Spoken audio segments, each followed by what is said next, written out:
En fait, on reçoit beaucoup de messages depuis la victoire du PSG samedi soir sur oui, mais vous aviez dit que non, c'était impossible. Il faut peut-être qu'on aille un peu, Daniel, dans les coulisses de notre façon de travailler.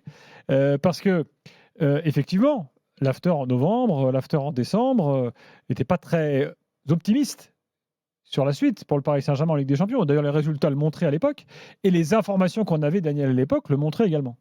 Déjà, on n'avait pas tous les mêmes avis sur les choses. Après, C'est vrai que je suis surpris déjà de la question, de la façon dont elle est posée. ouais. Déjà, L'after a été pessimiste en novembre et en décembre. Globalement, oui, j'ai l'impression. Bon, d'accord. Donc ma voix compte définitivement pour du beurre. j'étais en train. Qui a annoncé en novembre, en décembre que le PSG pouvait gagner la Ligue des Champions? Qui a annoncé Toi, tu l'as dit? Enfin, tu dis Toi, Qui en France a annoncé, qui dans le monde a annoncé? Tu connais quelqu'un Non, qui a mais annoncé qui a la Ligue annoncé- des qui Champions a en novembre? annoncé l'an dernier? J'étais en train de répondre pour dire justement que Flo fait partie de ceux qui a tout le temps cru au au projet du PSG. avec Kéké néanmoins. aussi, il est pas avec- sûr. Oui, Kevin Diaz aussi. Hein. Voilà. Kevin, il était vraiment dans une croyance totale.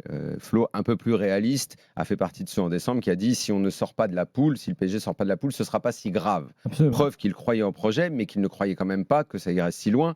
Le doute a commencé un peu à l'habiter. Mais j'ai dit la même chose sur Dortmund l'an dernier. Hein. J'ai dit que même défaite avec les poteaux et autres, pour moi, c'était pas un échec. Je n'ai pas dit Loin le de là. contraire. La plupart des critiques me sont destinées. On a répondu 1000 fois à plein de choses et je peux y répondre toute la nuit et dans tous les sens.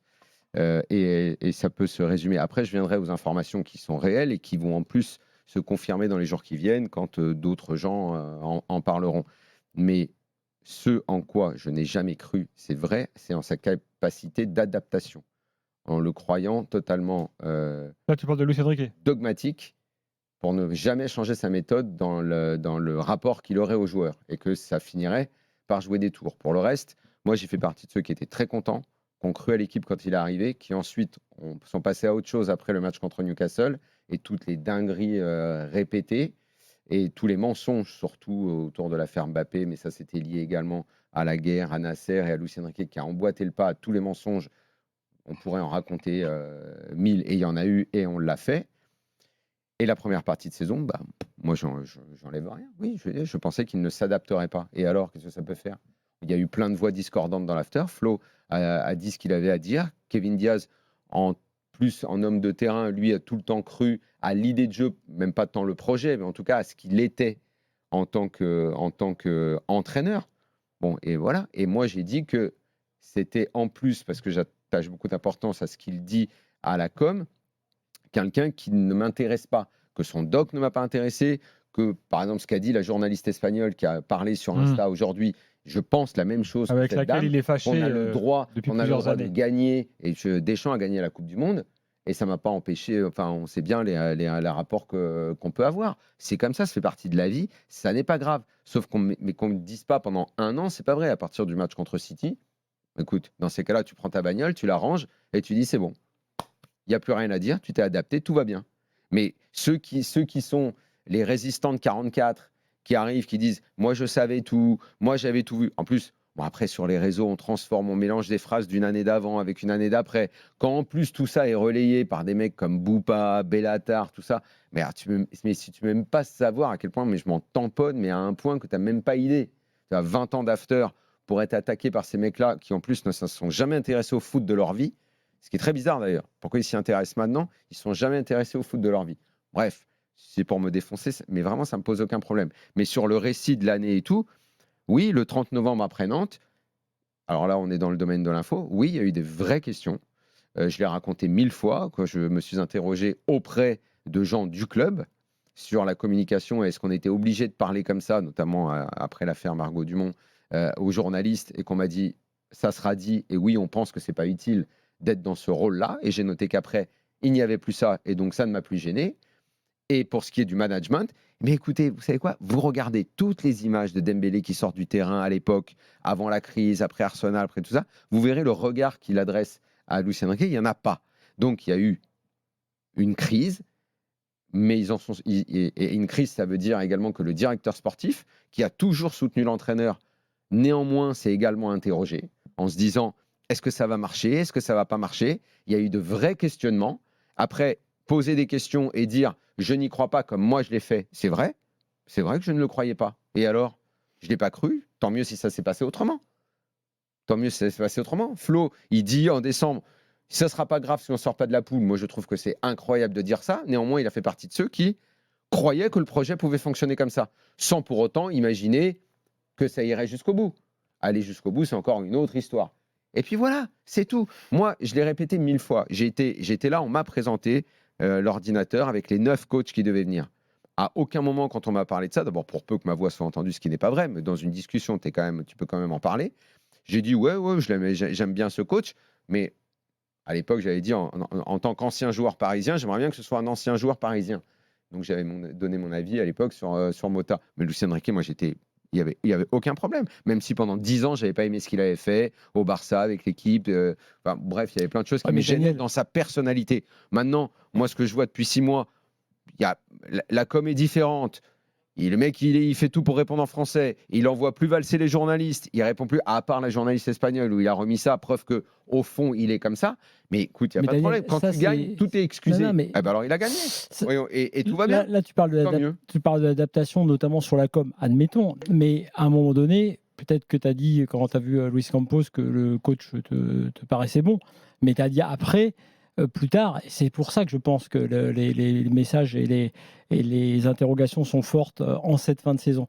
Tu as dit plus tard des choses sur lui qui étaient que ça n'était pas un bon coach, que c'était le pire coach depuis Galtier, enfin après Galtier, que... Sur la première partie de saison, sa moyenne de points le met dans la moyenne des pires coachs. Peu importe, là où tu dis que Galtier, moi... j'ai jamais comparé Galtier. Non mais après Galtier, derrière Galtier, tu as dit. Tu avais dit ça. Il y avait Galtier. Non, mais je veux dire, dans l'ordre des mauvais, tu avais Galtier et tu avais dit Luis Enrique derrière. Points, il était loin derrière les autres à ce moment-là. Peu importe, parce que justement, je pense que tu as été victime, moi je pense, depuis le départ, d'un truc que tu combats par ailleurs tout le temps, qui est la culture de l'instant. C'est-à-dire que justement, tu n'as pas vu le temps long, tu n'as pas vu que c'était possible de changer, tu n'as pas vu que tout ce qui se passait... Non, mais je ne crois pas une seconde que ce dogmatique peut changer. Mais encore une fois, c'est intéressant pour l'avenir. Quand tu passes d'une équipe où tous les jours c'est différent, où tout le monde... Parce que tout le monde. Alors moi, je pense que ce laboratoire est asservi. Moi, j'étais dans le train au début, mais j'en suis descendu. Et puis l'année dernière, c'était comme ça. Et puis on n'en pouvait plus d'essayer de deviner les équipes. Et puis d'un coup,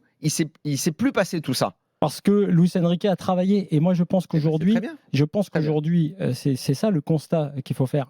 Et à l'époque, quand on avait des débats qui étaient virulents, c'est que par exemple. Je me souviens que ce soit avec toi, avec Stéphane Guy, c'était sur ça ne progresse pas, on ne voit rien. Et moi, je me souviens avoir dit vous ne voyez pas que les joueurs courent plus, vous ne voyez pas que c'est même PSG. Non, désolé, on ne voit rien. Pourquoi on ne voit rien? Parce que les résultats n'étaient pas là. Parce que les résultats n'étaient pas là. Alors, mais si. Non. Tactiquement, tout change, les joueurs changent, le QI foot de chacun, les joueurs progressent individuellement. Personne, vous n'avez pas voulu voir cette progression. C'est en ce sens que je dis que la culture de l'instant et du résultat vous a trompé. Je ne suis pas d'accord. Deuxièmement, Daniel. Pas d'accord. Deuxièmement, attends, juste pour répondre à ta question, enfin à ton interrogation Dembélé, tout à l'heure. Ça n'est pas vrai, par exemple. Deuxièmement, sur Dembélé, par exemple, deuxièmement, c'était sur la com en général. Je veux dire, ne croire à un moment donné, par exemple, ça a été dit qu'il faisait ça parce qu'il est plus important que les joueurs, parce qu'il pense qu'il est plus important. Il ne le fait que pour... J'ai entendu Fred Hermel dire ça, mais oui, c'était pareil en Espagne. J'ai entendu Dugas dire ça. Mais c'est vrai. Mais non, les gars. Je vous ai dit à l'époque, le chiffon rouge, il l'agite et ça marche. Parce que lui protégeait pendant ce temps-là. Il protégeait pendant ce temps-là ses joueurs. Tu as fait du pronostic de Canasson. Non, très bien, faux. Mais ça n'était pas des infos. C'est pas un problème d'infos. Ah, c'est pas un problème d'infos. Pas un problème d'infos. Vous avez dit que Luis Enrique avait perdu son vestiaire. Vous avez dit que Luis Enrique était tellement imbuvable que personne ne pouvait le supporter. Et bien Luis Enrique, il a emmené tout le monde avec lui pour aller là. Moi, je vous ai dit que c'était du management. Je vais te dire la différence, Daniel. À un moment, la question s'est posée. Daniel, je vais te dire juste. Daniel, je pense à un moment donné que quand humainement, et tu l'as dit toi-même d'ailleurs, que il y avait un truc qui te rebutait chez lui. Moi, je pense qu'à partir de ce moment-là, ça a vrillé. Parce que quand on dit de quelqu'un que je comprends pas ses compos, ses Garcimore, ses Géo trouve tout, ses Jiffy, au passage, les idées de génie, il en a eu, parce que Dembélé en neuf, c'était pas loin d'être une idée de génie. Ah si. Mais il y a tous les entraîneurs qui ont des idées comme ça. Lui, il l'a eu. Bon, il en a eu plusieurs. Mais, et après, par exemple, oui, il en a eu plusieurs, oui, bien sûr. Dans le jeu, il y a plein de choses que tu vois. Il y a des dédoublements que tu n'as jamais vu avant au PSG. J'ai jamais vu Hakimi aussi fort que maintenant. Il était très bon avant, mais il n'a jamais été aussi fort que maintenant. Marquinhos, on l'a dit, réhabilité. Vitinha qui a été complètement craintif et qui l'a remis. Tu ne voulais pas le voir dans son nouveau poste à un moment donné. On a eu ce débat. Que j'ai le plus défendu. Oui, mais pas dans son repositionnement tel qu'il a mis. En 8, il aurait Je me souviens qu'on a eu ce débat. Peut-être, mais lui, il l'a mis là. Fabien Ruiz, oui. Fabien Ruiz, c'est une véritable. Tu vois, ça en fait déjà 3. Moi, je suis d'autant plus à l'aise pour en parler parce que moi, je fais partie de ceux comme Daniel qui n'étaient pas convaincus en début de saison par ce que je voyais et qui pensent qu'il y a vraiment eu un changement, notamment aussi grâce à l'apport de Gvara, dont on parle très peu, mais qui te change le visage de l'animation offensive aussi. Mais non, je pense que l'émergence de Doué qui n'était pas en début de saison. Mais tu penses que ça, c'est pas lié au coach, l'émergence de Doué? Tu penses qu'il a émergé tout ça? C'est lié au coach. Mais Flo, on a bien compris la séquence où tu veux expliquer que tu avais tout vu avant tout le monde, t'es l'oracle. Flo, c'est vous qui vous énervez. Vous justifiez un truc que vous n'avez pas vu. Parce que depuis samedi, jusqu'à maintenant, toutes tes prises de parole, j'avais dit que. Ben non, c'est pas le cas. Moi, c'est pas le sujet. Regarde. Comme t'as dit Jiffy. C'était pas le but du débat. Je termine juste là-dessus. Comme t'as dit. Non, mais c'est toi qui attaques tout le monde. Bah si, t'as dit t'es Saint-Jean, t'es un disciple.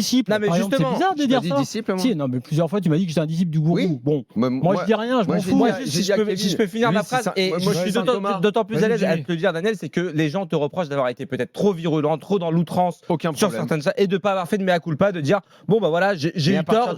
À partir de City, moi j'ai plus rien dit. Oui, mais moi j'ai rangé la bagnole et j'ai vu que c'était bien. Et les gens attendaient de toi peut-être à ce moment-là de dire écoutez les gars, j'ai dit une connerie sur Luis Enrique, j'ai été peut-être un peu trop loin. J'ai dit la seule chose. Même aujourd'hui, tu dis il a été capable de changer. La seule chose, c'est que je ne pas une seule seconde, au vu de son passé et de ce que disaient tous les gens qui l'avaient approché, il pouvait se remettre en question et changer. Or, c'est ce qu'il a fait dans le vestiaire quand il a dit à ses joueurs il y a un problème de communication entre nous. Si ça va pas, je pars. Lui-même l'a dit ça dans une phrase. Donc ça prouve bien qu'il s'est remis en question. Et ben alors voilà. Donc à ce moment-là, c'est juste la seule chose. Parce que moi je suis le club avec des infos. Je ne sais pas du sentiment. Donc en plus mes sentiments étaient plutôt négatifs sur l'aspect humain. Donc à partir du moment où je constate que lui il est capable de changer, ce au quoi, encore une fois, je vais le répéter 1000 fois, je n'ai jamais cru. Daniel. Et c'est pour ça que je te dis que je ne croyais pas à ça, à sa capacité à évoluer. C'est pour ça que tu aurais pu à ce moment-là faire un oui, mais sauf que je l'ai dit ça. Je vais pas le répéter 1000 fois. Sa capacité à changer, à s'adapter, notamment aux joueurs, quand les joueurs lui ont dit, notamment Doué, moi faux neuf, c'est pas trop pour moi, ou il faut, on fait ça comme ça, on a des problèmes dans la compréhension de ce qu'il y a. Voilà. Après intervient le déclic qui fait changer une saison, et derrière c'est statuts, c'est Dieu, c'est la résurrection de Jésus-Christ. Bon. Voilà, ok, il n'y a pas de problème. Moi, j'ai dit, je ne croyais pas. Pour moi, un dogmatique, ça ne change pas. Parce que moi, c'est comme les Guardiola, les Saki, qui sont des entraîneurs que j'aime beaucoup. Ils me posent un problème dans leur incapacité à évoluer. Daniel, même Guardiola change moins. Donc moi, je lui dis bravo et je n'imaginais pas que tu puisses le faire. Personne ne dit parmi ceux qui l'aiment bien comme moi que c'est Dieu, mais il ne mérite ni ça, ni les insultes d'avant. Il mérite tout simplement qu'on dise de lui, contrairement à ce que j'ai entendu quand il est arrivé, que c'est un grand manager. Et que le documentaire que tu n'as pas aimé, effectivement, montre qu'il est un grand manager.